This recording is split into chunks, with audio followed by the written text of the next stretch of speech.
Hello and welcome to Liberia TV Network. I'm Litton B. Quia, your presenter, and today's discussion is going to be short upon the death of one of Liberia's most loving and famous presidents President William Richard Tulbert. President Tulbert is regarded in the history of Liberia as one of Liberia's greatest president of all times.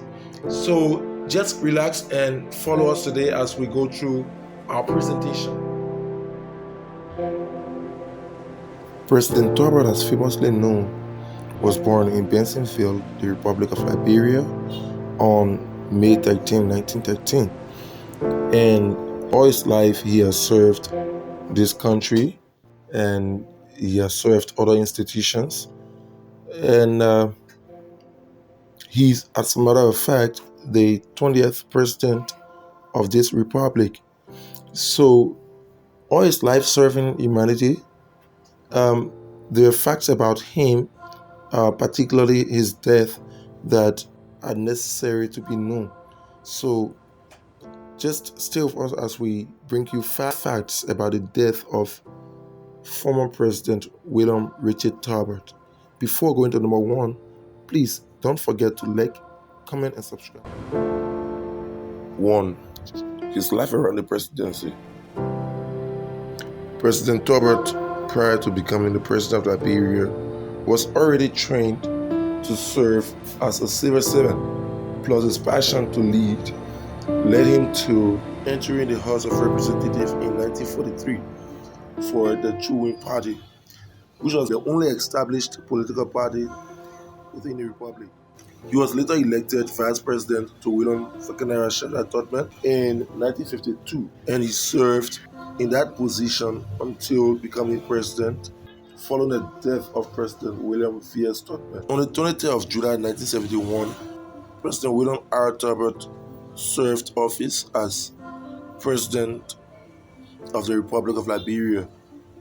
He had a vacancy in his vice presidency until 1972, when James Edo Green was inducted as vice president. Around 1977 to 1980, he had a change in his vice presidency with Benny D. Wonder.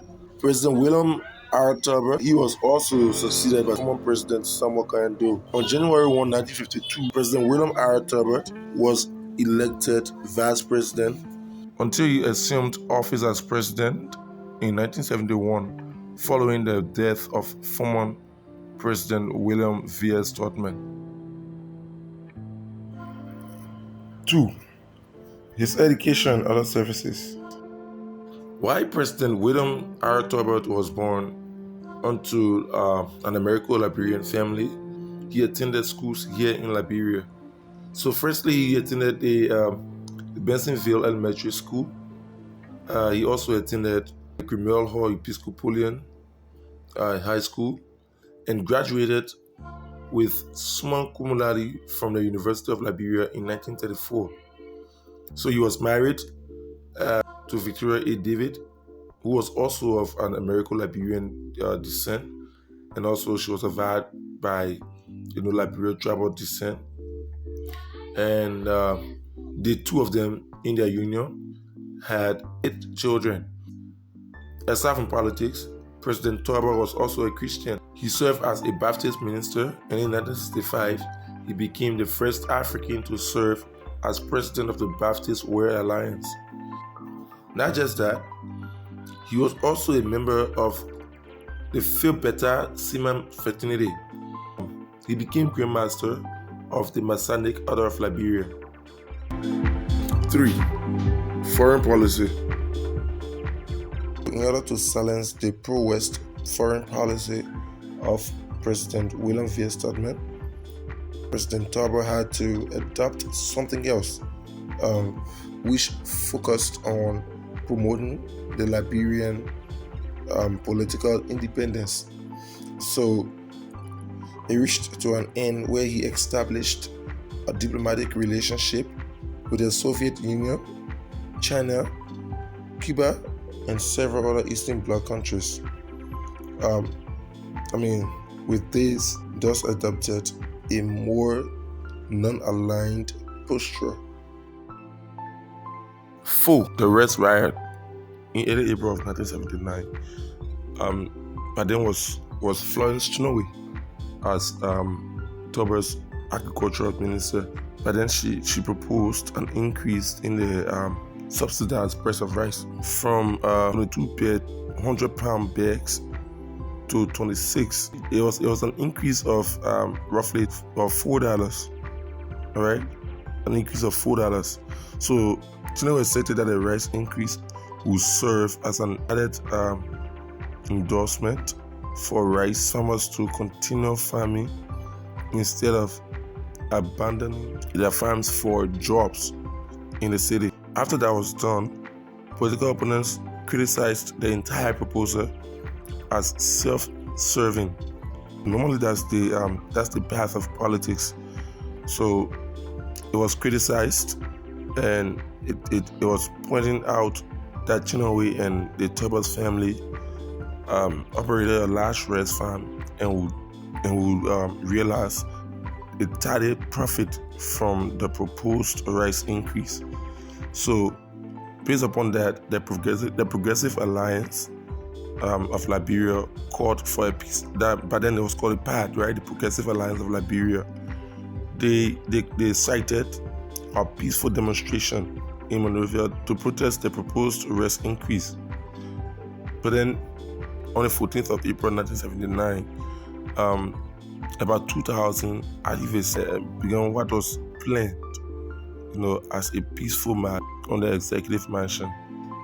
That march increased dramatically when the protesters were joined en route by more than 10,000 Bashki boys, causing the march to quickly degenerate into a disorderly mood of riot and destructions. So, widespread looting ensued, with damage to private properties estimated at over 40 million.